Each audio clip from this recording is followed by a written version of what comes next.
Mes amis, bien le bonsoir. La situation au Moyen-Orient a connu une aggravation avec cette explosion très violente qui a secoué l'hôpital de Al-Ahmadani de Gaza. C'est un hôpital chrétien. Et hier soir, il y a eu une explosion, semble-t-il quelque chose venu du ciel, une roquette, un missile.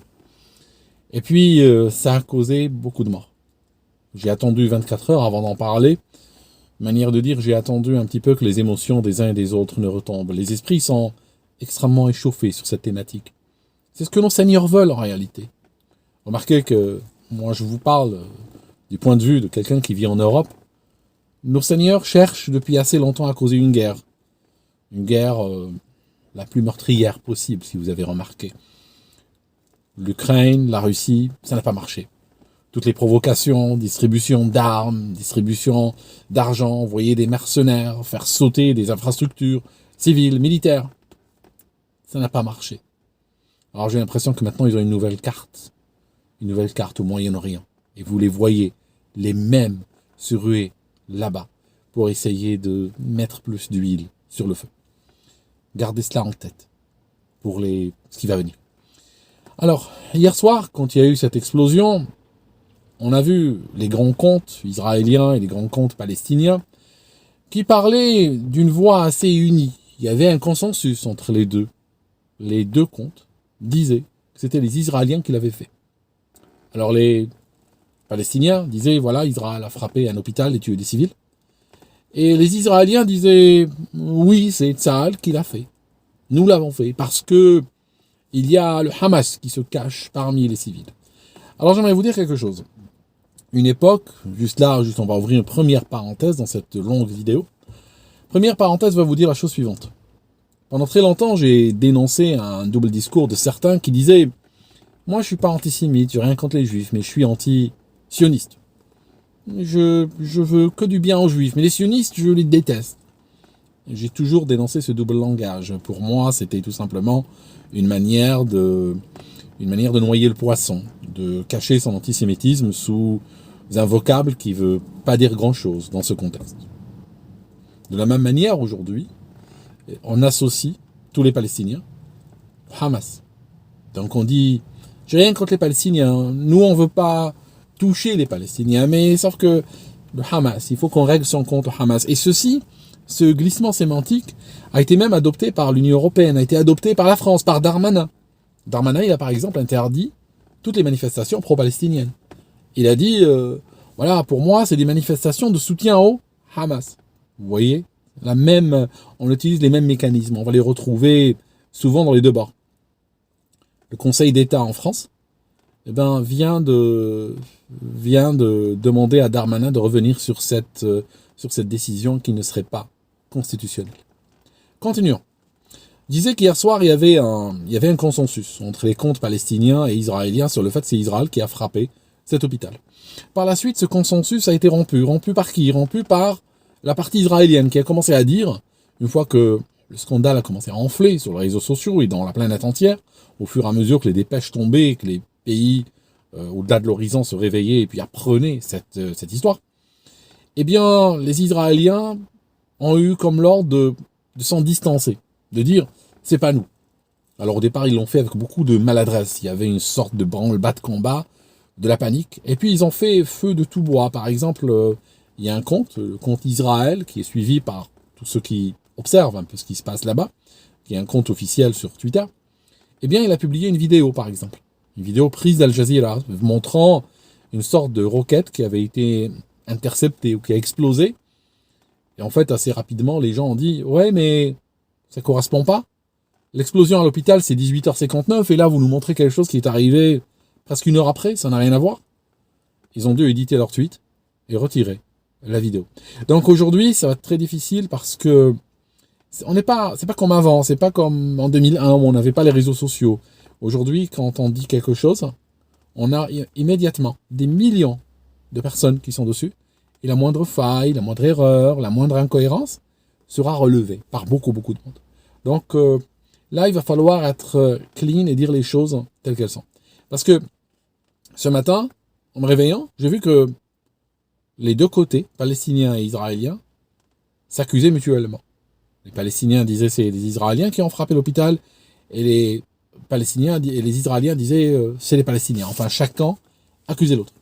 Alors, si on regarde cet hôpital, c'est un hôpital chrétien, je disais, il y a une cour, il y a plusieurs bâtiments qui appartiennent donc à cette institution, et il y a un parking, et autour de parking, il y a à droite et à gauche, juste après l'entrée, il y a 2 terrains gazonnés, des terrains couverts de gazon, et puis entourés par des petits piliers, entre lesquels il y a une sorte de fer forgé avec un motif très caractéristique. Il y en a 2. Ils font à peu près chacun 15 mètres de long et 21 mètres de large, et il y a quelques arbres qui poussent là. Que s'est-il passé? Ces derniers jours, vu l'escalade du conflit, eh bien, les gens sont venus se cacher là. Ça veut dire des gens qui ne pouvaient pas partir, qui n'ont pas où partir. Gaza est une petite bande de terre, et c'est pas tout le monde qui a les moyens, la possibilité de prendre un avion de Delta ou de British Airways et partir en Australie en attendant que ça passe. D'accord? C'est des gens qui sont littéralement enfermés là-dedans. Donc, certains, par milliers d'ailleurs, ont décidé de se cacher autour de cet hôpital. Pourquoi? Parce qu'ils avaient une forme de foi dans l'humanité. Ils se sont dit, c'est un hôpital. Personne ne va frapper un hôpital. Donc, qu'est-ce qu'on fait? On va autour et on va camper là avec nos enfants, nos familles, en attendant que ça passe. Mais on ne touchera jamais dans cet endroit. C'est un endroit sacré. Donc, à un moment donné, au plus haut de la crise, dans ce parking, sur ces terrains gazonnés dont je vous parle, et sur le trottoir en face de l'hôpital, il y a eu jusqu'à 6000 réfugiés. Des civils qui sont planqués autour de cet hôpital. Maintenant, on continue. Israël dit ce matin que nous ne frappons pas les hôpitaux. C'est pas possible que ce soit nous, parce que nous, on n'est pas là pour frapper les hôpitaux. Oui, mais cet hôpital a été frappé hier, le 17, mais il a été frappé aussi 3 fois, en tout, ces derniers jours. Le 10 octobre, cet hôpital a été frappé. Ceci a causé la destruction d'un certain nombre de domiciles autour. Ce sont des logements de fonction. Par exemple, le logement de fonction du directeur de l'hôpital a été détruit par une frappe israélienne le 10 octobre. Par la suite, 4 jours plus tard, le 14, il y eut une autre frappe qui a causé quelques dégâts, et les responsables de l'hôpital ont reçu l'ordre de la part d'Israël d'évacuer l'hôpital parce qu'ils allaient le frapper. Donc, 2 frappes déjà, plus un ordre d'évacuation. Les médecins ont dit qu'ils ne peuvent pas évacuer leurs patients. On ne peut pas évacuer comme ça. Regardez si à Paris, par exemple, vous deviez évacuer, je ne sais pas moi, Lariboisière ou La Pitié ou autre, si vous deviez les évacuer. Alors le gars qui est venu pour un rendez-vous, pour un ligament transverse du genou, ou pour une opération de la hanche, et qui n'a pas commencé encore, vous pouvez toujours lui dire, écoute, je te prescris de la codéine, du paracétamol, prends tes béquilles et pars, reviens un autre jour. Vous pouvez faire ça. Mais faites quoi des bébés, par exemple, qui sont, vous allez en néonat. Vous avez des enfants qui sont dans des couveuses, qui sont branchés sur le circuit d'oxygène. Vous faites quoi? Vous les débranchez, vous les donnez à leurs parents, vous leur dites revenez un autre jour. Vous faites quoi des gens qui sont aux soins intensifs? Vous les débranchez? Ils vont mourir si vous les débranchez. Ces appareils qui sont branchés sur les humains ne sont pas, ils sont pas faits pour des raisons récréatives. Il n'y a pas moyen de les débrancher. Je vous donne un exemple juste pour vous donner un petit peu la taille du défi. Au Royaume-Uni, quand il s'agit de prendre un patient qui est dans cette situation-là, qu'il soit enfant ou adulte, et le transférer, des fois pour des raisons médicales, vers un autre établissement. C'est toute une logistique. Il faut beaucoup d'équipements, il faut des ambulances spécialisées. C'est pas celles que vous voyez rôder tous les jours pour aller vers les blessés et autres. Non, non. C'est des ambulances spécialisées dans le transport, et elles sont ultra médicalisées, avec des équipements très rares, très difficiles à obtenir. Vous pouvez déplacer un enfant, ou 2, mais à l'échelle d'un pays, ça se compte sur les doigts de la main, le nombre de patients que vous pouvez évacuer de cette manière-là, les patients lourds. Ça se fait chacun son tour, peu à peu, un par un. C'est pas possible, c'est pas réaliste ce que je cherche à vous dire. Techniquement, ce n'est pas réaliste de demander à un hôpital comme celui-ci d'évacuer ses patients. Autrement, c'est demander aux médecins de passer avec une seringue de n'importe quoi, hein, de quelque chose pour euthanasier leurs patients, puis aller injecter à chacun pour les tuer. Ça n'a aucun sens. D'accord ? Donc, les médecins ont dit, nous, on part pas. Et ils ont gardé leurs patients, et puis ils ont continué à soigner leurs patients. Maintenant, je disais que jusqu'à la frappe du 14, il y avait jusqu'à 6000 réfugiés autour de l'hôpital. Le 14, avec la frappe, beaucoup de réfugiés ont compris que c'est un endroit qui, vu la dégradation des règles morales de cette guerre, c'est un hôpital qui ne sera pas préservé. C'est un hôpital qui risque d'être frappé. Qu'est-ce qu'ils ont fait ? Ils sont partis. Donc sur les 6000, on a 5000 qui sont partis, sont restés 1000 à cet endroit. Donc, les 1000 vont être distribués comme suit. Vous avez ces 2 terrains gazonnés. Rappelez-vous, nous sommes dans une société arabo-musulmane. Si un groupe important de gens doivent dormir à la Belle Étoile, ils vont se séparer de cette manière-là. Vous n'allez pas trouver de la mixité, vous n'allez pas trouver homme-femme, homme-femme, homme-femme couchés par terre. Ce n'est pas comme ça que ça va marcher. Ils ont divisé cet endroit en 2 parties. Il y a un endroit pour les femmes et les enfants. Alors c'est pour ça qu'après la frappe, vous allez voir énormément d'enfants et de femmes. Et puis autour d'eux, vous voyez quoi ? Vous voyez des couvertures, vous voyez des draps, vous voyez des coussins, tout ça. Parce que justement, ils dormaient à l'extérieur. Et ils dormaient tous ensemble dans cet endroit. Donc vous avez les femmes et les enfants d'un côté. Et vous avez un petit chemin, d'accord, avec des pavés qui mènent vers le parking. Et vous avez de l'autre côté du chemin une autre surface très similaire, gazonnée aussi. Là, c'est l'endroit pour les hommes. L'explosion a eu lieu dans le pire endroit que vous pouvez imaginer en termes de dégâts humains. Elle est arrivée sur le chemin qui sépare les 2 terrains où dorment les gens. Ça veut dire que, franchement, on aurait voulu le faire exprès pour causer un maximum de dégâts humains. C'est l'endroit où il fallait frapper, vraiment. Parce que ça tombe pile poil au milieu, il y a un cratère, il fait à peu près 1 mètre de profondeur, on voit qu'il y a des pavés qui sont retournés, il y a des plinthes en béton qui sont cassées. Et puis, on a un souffle. Le souffle, il va faire quoi ? Il y a des tuiles qui vont partir. On a, sur les murs, on a des éclats sur les murs. On voit des morceaux sur les façades. Hein, il y a des morceaux qui manquent. Donc, on voit qu'il y a eu des projections de quelque chose. On a une voiture qui est retournée.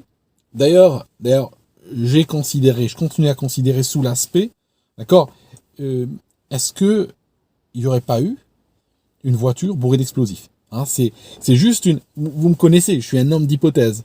D'accord ? Je suis très scientifique dans ma manière d'approcher les choses. Je suis pas émotionnel. Donc, là, j'ai vu une voiture, particulièrement, j'ai compté le nombre de voitures qui étaient cassées. Donc, il y avait à peu près, je crois, 17 voitures qui étaient détruites. Je parle des dégâts matériels, là, on arrivera aux dégâts humains. Donc, il y a 17 voitures qui ont brûlé. Il y en a une qui est particulièrement amochée, qui est même soulevée et retournée. De sorte que quand j'ai vu les premières images, je me suis fait cette pensée. Je ne suis pas en train de continuer cette ligne de pensée. Je ne suis pas en train de soutenir cette hypothèse. Juste, je vous explique ma méthode. J'ai aimé toutes les hypothèses possibles et imaginables. Certains, je les suis. D'autres, j'arrive pas à les substancier, donc je ne peux pas leur donner de substance. Je les arrête, elles sont pas valides. D'autres, je les garde sur de la glace en attendant que peut-être un jour, il y a un élément qui vienne soit les pousser de l'avant, soit un élément qui vienne les arrêter. Mais j'ai été surpris de voir une voiture complètement retournée et vraiment très très très amochée. Ça m'a rappelé certains attentats à la voiture piégée. Nonobstant le fait que ce soir-là, il y avait des missiles, il y avait des choses qui se passaient dans l'air. Mais attention, quand on réfléchit à un problème, et c'est pas seulement cette problématique-là, tous les problèmes de la Terre, tous les problèmes de la vie en fait, faites attention des fois aux mauvaises données, ou bien trop de données. C'est-à-dire, on vous parle, par exemple, d'un navire, on vous donne la vitesse du navire, et tout ça, la distance à parcourir et tout, et on vous donne l'âge du capitaine. L'âge du capitaine n'a aucune importance. Donc, si ça se trouve, ce qu'on voyait en l'air, c'était peut-être juste l'âge du capitaine. Je ne sais pas. D'accord ? On creusera ça. Cette vidéo est faite presque à chaud. Ça fait 24 heures. Donc, je vous donne les éléments de réflexion. Donc, Il y a eu une explosion exactement là. Ça signifie, c'est comme si quelqu'un avait dit, à cet endroit, je dois causer l'explosion. Comme ça, je touche la zone où il y a les femmes, la zone où il y a les hommes. Et c'est là où je peux maximiser les dégâts humains. Voilà, c'est pour ça que c'est quand même assez frappant. C'est soit un hasard, hein, cette chute-là, cet endroit, c'est peut-être un hasard, mais un hasard tellement odieux, tu te dis, mais elle serait tombée 50 mètres plus loin, elle aurait fini dans le cimetière, ou sur la route d'or, ou derrière un mur d'enceinte. Mais là, elle est tombée exactement au pire endroit possible imaginable. Une fois qu'il y a eu cette explosion, donc on a eu des morts. Combien? On a entendu 800, on a entendu 500, on a entendu 200. C'est très difficile de savoir combien. Je peux vous dire, pour avoir vu des images, que ne les regardez pas, des images qui circulent sur les réseaux sociaux, sur le réseau Telegram, des uns et des autres, j'ai vu des plans de caméra où si on arrête, on peut compter facilement 30, 40, 50 morts par plan de caméra. Après, la caméra tourne de l'autre côté et on voit encore et encore et encore. Donc, ce qu'on peut voir sur les images qui ont été diffusées, on voit des dizaines. On voit probablement plus que 100. Facilement, je peux vous dire qu'il y en a plus que 100. Je peux vous dire qu'il y en a, d'après ce qui circule dans les vidéos, le chiffre de 150, même 200 me paraît très crédible. Sachant que ils n'ont pas nécessairement filmé chaque personne, chaque mort, chaque endroit où il y avait des morts. Est-ce qu'il y en a plus? Possible. Mais qui ne seraient pas dans les images qui ont été diffusées. Parce qu'aujourd'hui, on a atteint un stade que il faut toujours exiger les images, il faut toujours regarder, il faut toujours comparer pour être sûr que l'information que nous obtenons colle un petit peu aux éléments matériels, aux éléments physiques que nous avons. Donc, maintenant, là, aujourd'hui, on a, comme je vous disais, les Israéliens, l'armée israélienne qui a frappé quand même 2 fois cet hôpital. Et si je me mets dans la continuité, dans la balance des probabilités, là c'est pas une enquête que je fais, mais c'est une analyse purement probabilistique. Si je regarde la rhétorique incendiaire de ces derniers jours, y compris même une animalisation des gens et tout ça, il y a eu des propos extrêmement violents. On est un petit peu dès le départ, dès le samedi 7, quand il y a eu cette attaque du Hamas qui a été le déclencheur de toute cette histoire. En fait, j'ai entendu le propos, c'est le 11 septembre israélien. Alors attention, quand on vous dit c'est notre 11 septembre, c'est une manière de dire, malheureusement, qu'aujourd'hui nous avons été attaqués et que maintenant on est affranchi de toutes les règles légales, les règles d'humanité, les lois locales, les lois internationales, même les règles civilisationnelles, on est affranchi, un peu comme ils ont fait les Américains après le 11 septembre. Les Américains, une fois qu'ils ont eu le 11 septembre, eh bien, ils sont partis dans des guerres qui d'ailleurs ont tué plus d'Américains et de non-Américains que ce qui s'est passé le 11 septembre. Ça veut dire qu'ils sont partis réellement dans une logique de guerre meurtrière, justifiée toujours, mais attention, on nous a attaqués, rappelle-toi, le 11 septembre, tu te souviens? Donc, ils sont partis sur une rhétorique qui fait que on attendait, d'ailleurs tout le monde, beaucoup d'observateurs, attendaient qu'à un moment donné, on arrive à la situation plus dramatique que les autres. Parce que, autant les Israéliens disent, moi j'écoute les deux camps, j'écoute les uns, j'écoute les autres, et j'essaye de me mettre dans leur logique.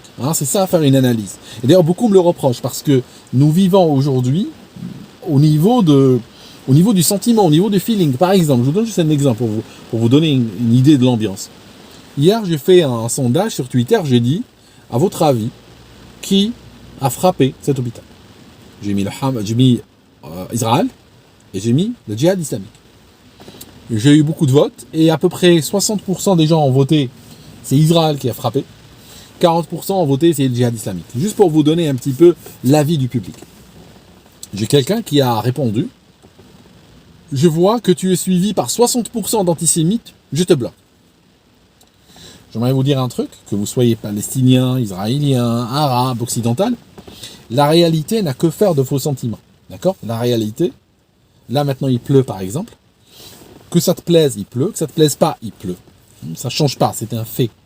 Donc quand on est en train d'analyser des faits, si par exemple le Messie est venu d'Israël, un antisémite verra qu'il vient d'Israël, et un philosémite verra qu'il vient d'Israël. Un juif verra qu'il vient d'Israël, un arabe aussi. D'accord? Ça se passe pas au sentiment. Or, malheureusement, d'un côté comme de l'autre, on a beaucoup de gens qui aujourd'hui vivent au niveau du sentiment et ça les rend extrêmement agressifs, ça les rend extrêmement imprévisibles et ça les rend complètement imperméables finalement à toute forme d'analyse rationnelle. Ce qu'on va voir dans les prochaines heures, jours, on va voir que par exemple, les pro-palestiniens vont dire c'est Israël qui a frappé. Les pro-israéliens vont dire c'est les Palestiniens qui ont frappé l'hôpital avec un missile, qui a foiré, qui a mal fonctionné. Maintenant, on continue à creuser un petit peu les déclarations des uns et des autres. Le but encore de cette vidéo n'est pas d'apporter une conclusion péremptoire, n'est pas d'apporter des certitudes. On est quelques heures, on est 24 heures après un événement majeur, même pas toutes les données sont disponibles, donc j'analyse ce qui est disponible en ce moment. Continuons. Si je regarde, il y a quelques failles statistiques. Bon, une faille statistique, c'est toujours important, c'est toujours interpellant. Je vous donne un exemple. Depuis Gaza, probablement sur les 10-12 dernières années, à peu près, grosso modo, on est à peu près 1000 missiles ou roquettes qui sont tirés sur Israël chaque année. Des fois, le nombre augmente, quand les choses s'échauffent, le nombre augmente. Combien de personnes ont été tuées par ces roquettes sur ces 10 dernières années? On est en train de parler, grosso modo, de 25-30 personnes tuées par ces roquettes. Donc on a 12 000 roquettes du Hamas, ou du djihad islamique, qui partent de Gaza, et en 10 ans, elles tuent 25-30 personnes. On parle de ces chiffres-là. Il y a des années où ils lancent 2000, il y a 0 mort. Il y a des années, ils en lancent 2000, il y a 1 mort, ou 2. D'accord? Juste pour vous donner un petit peu la performance, la force de frappe de ces roquettes-là. Hier, une roquette du Hamas, nous dit le camp israélien, une roquette du Hamas, qui n'a pas bien fonctionné. Alors je ne sais pas ce qu'elle aurait fait si elle avait bien fonctionné. Elle fait 200 à 500 morts d'un coup. Ça signifie en une roquette, contre leur propre camp, on veut nous faire croire, le Hamas ou le djihad islamique, on fait plus de morts. On fait 10 fois plus de morts que ce qu'ils ont fait durant toute leur histoire. D'accord? Donc ça paraît, c'est une anomalie statistique.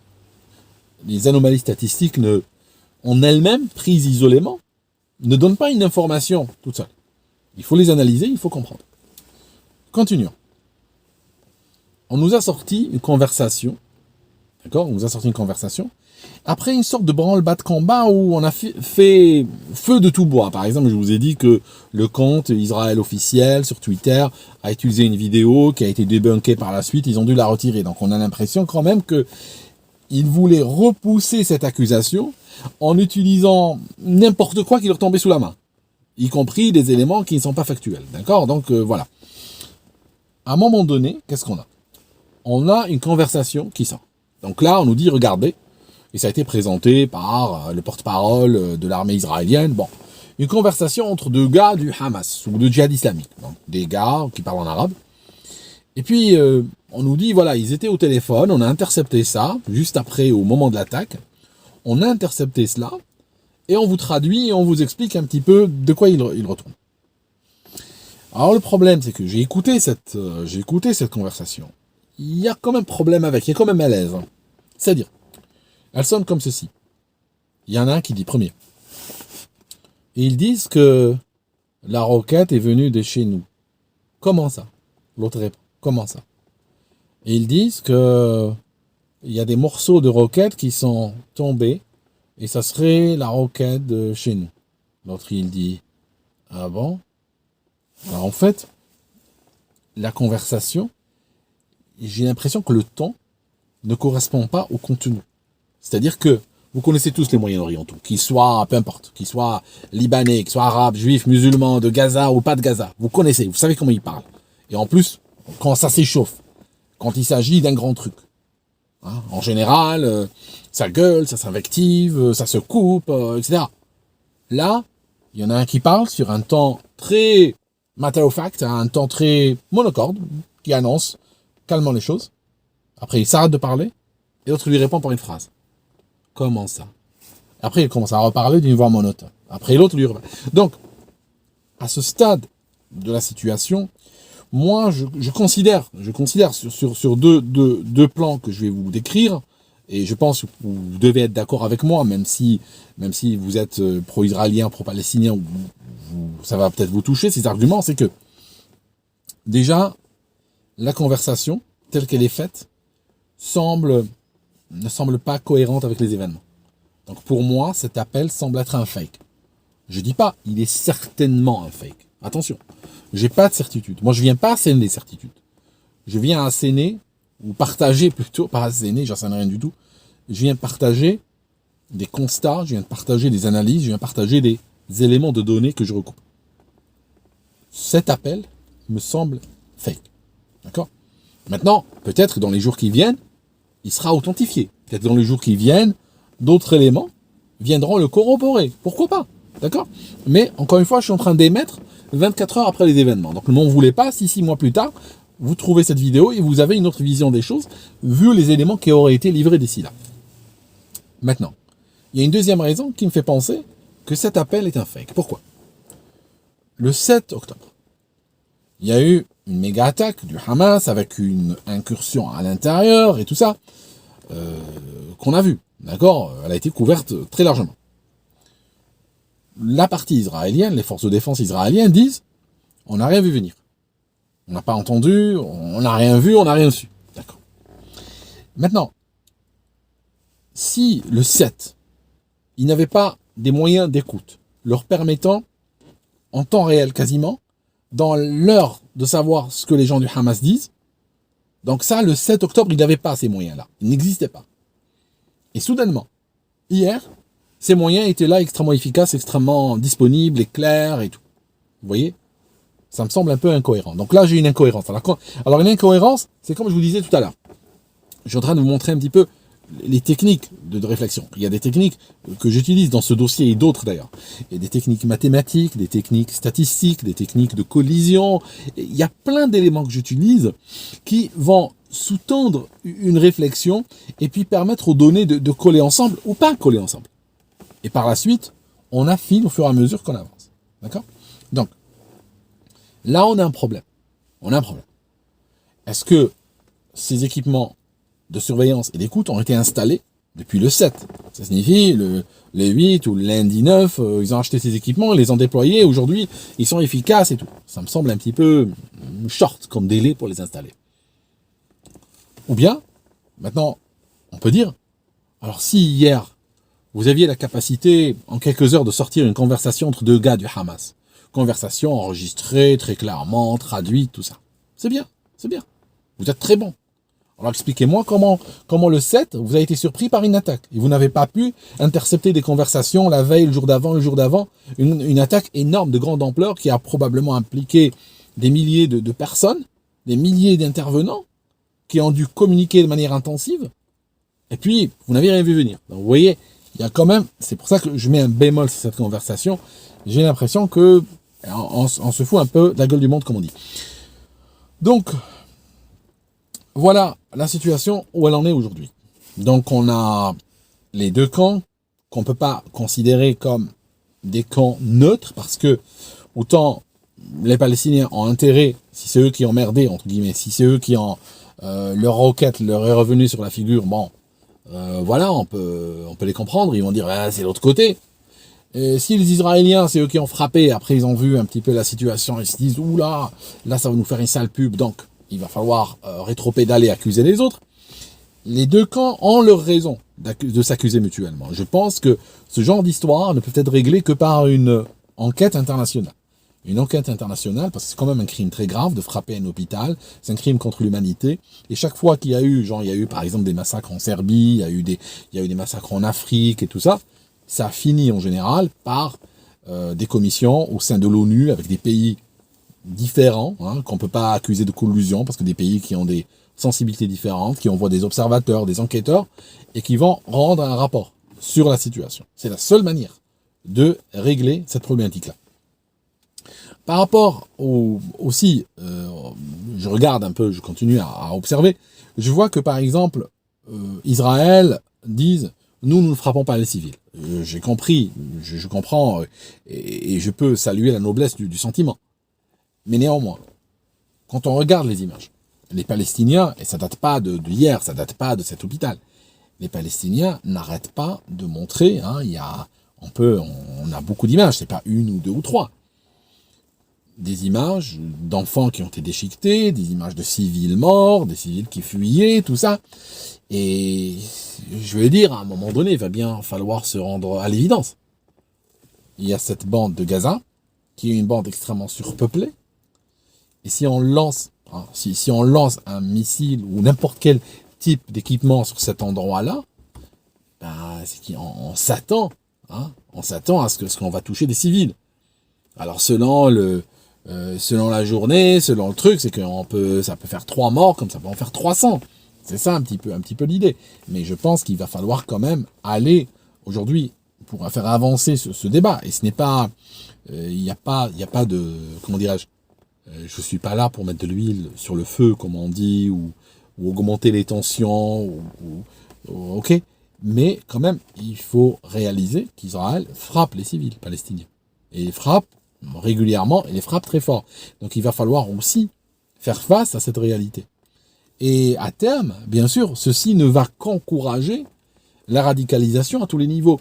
Donc le risque aujourd'hui, c'est qu'on voit une radicalisation des Palestiniens d'un côté, qui est déjà d'ailleurs bien entamée, parce que quand vous avez des enfants qui se retrouvent à enterrer d'autres enfants, hein, faut voir les images, c'est des images absolument atroces, quand vous avez des enfants qui marchent dans les corps des autres, et il faut savoir que vous avez créé les monstres de demain.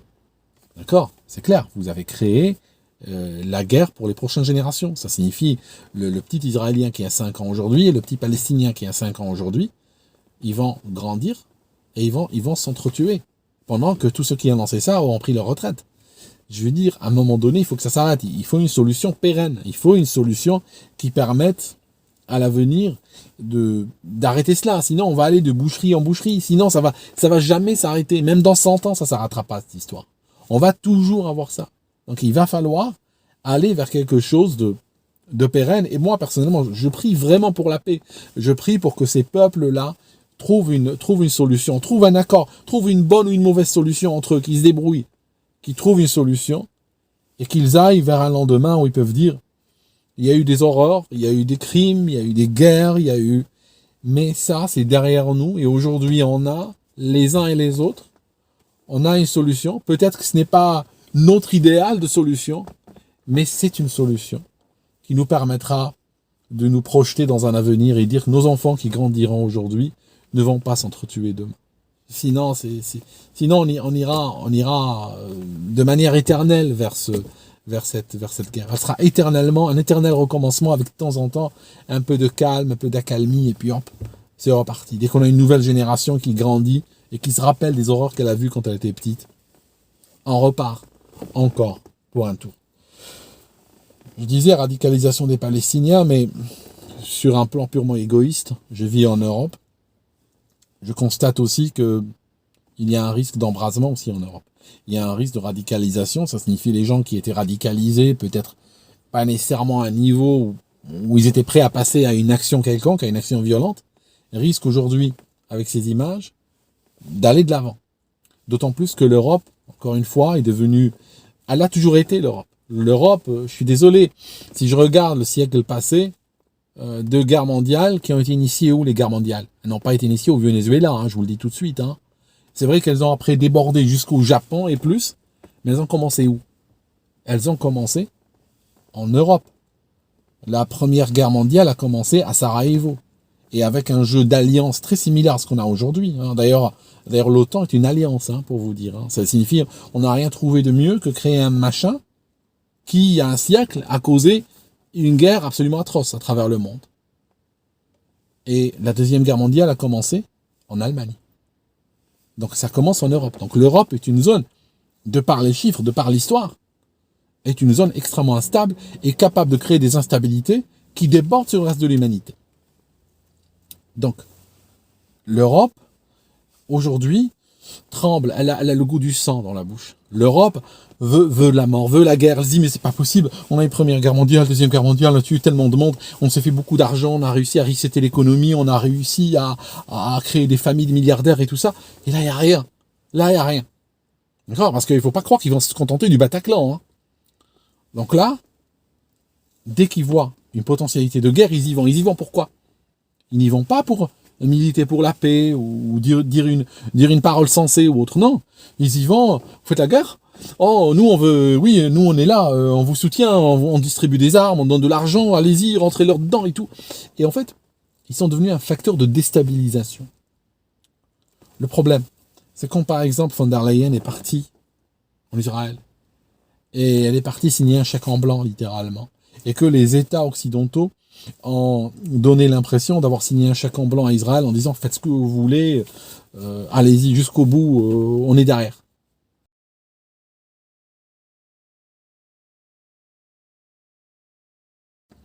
La frappe, je finis sur ça, un élément technique.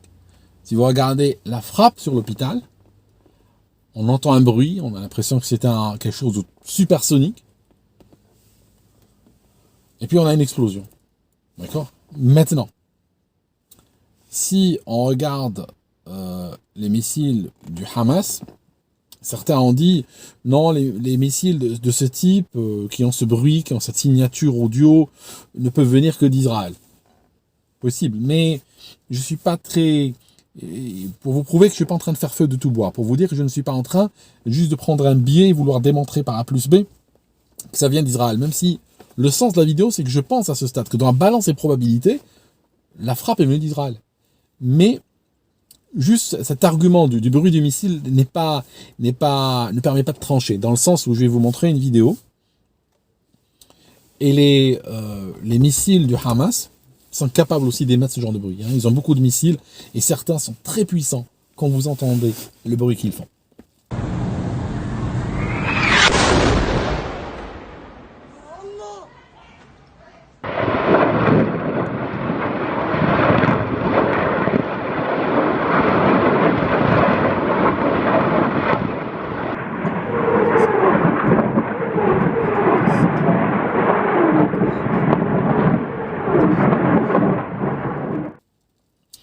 Donc, voilà où nous en sommes, 24 heures après la chose.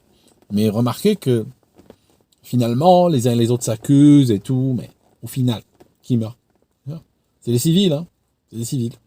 Alors voilà, rappelez-vous avant de vous engager dans une guerre. Moi, je vous dis un truc, mes amis, parce que peut-être ça ira trop vite, je ne pourrai pas vous le dire après. Si jamais il y a une guerre qui se déclenche, vous savez ce que vous faites? Juste prenez votre famille, partez le plus loin possible. Ne mourrez pas pour des médailles. Ne mourrez pas pour eux. Vous serez que du carbone en moins. Ils s'en fichent que vous disparaissiez. D'accord? Si jamais il y a une guerre, partez le plus loin possible. Regardez la guerre à la télévision. Et après, quand ça se calme, vous revenez. D'accord? Si vous regardez la Deuxième Guerre mondiale, vous savez, prenez un pays comme la France, celui qui avait la francisque de Pétain, il est devenu président. Hein. Ça vous donne une idée. Hein. Alors que ceux qui ont résisté, qui ont été fusillés contre un mur, bon, ils ont une plaque qui porte leur nom dans une rue de Paris ou de province, puis c'est tout. Hein.